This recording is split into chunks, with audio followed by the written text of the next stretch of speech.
Là, comment on s'organise, on prépare par séquence, c'est-à-dire différentes séances sur une thématique, un module. Là, à la demande des apprenantes, on travaille sur les factures, la lecture de factures, l'argent, compter, etc. En général, c'est une de nous trois qui préparons le module. Enfin, on se concerte, hein, on se donne les objectifs, les compétences à travailler, puis on se l'envoie par mail. C'est modifié, pas modifié, puis après on arrête une séquence, une séance, un déroulé. En lancement, on travaille sur un module de santé. Donc, on a commencé par des audios sur des visites chez le généraliste ou aux urgences et tout le vocabulaire qui va avec.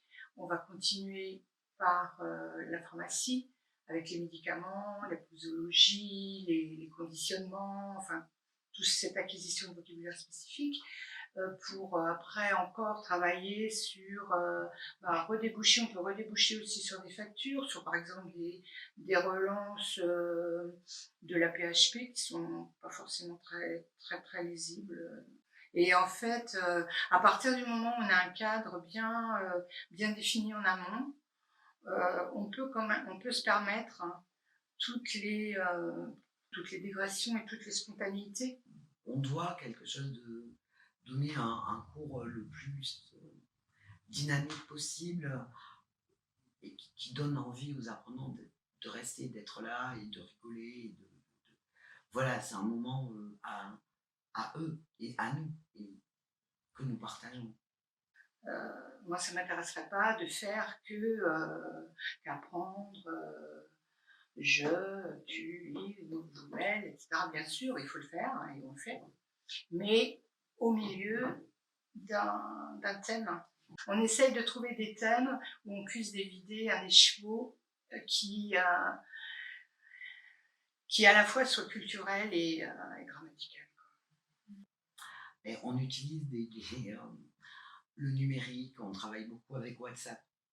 Là, le document audio, par exemple, sur lequel ils ont travaillé en première partie, leur a été envoyé par WhatsApp. Et on travaille sur ce qu'on appelle des documents authentiques. Voilà, j'ai appris ça en étant bénévole. C'est-à-dire, ce sont des documents qui ne sont pas faits pour la classe, c'est des documents de la vie quotidienne, mais que nous utilisons et avec lesquels nous allons faire tout un travail autour, lexical, grammatical, de compétences langagières, et d'écriture, de tout. On peut trouver des ressources pour enseigner un petit peu partout. Il ne faut pas se noyer dans toutes les ressources.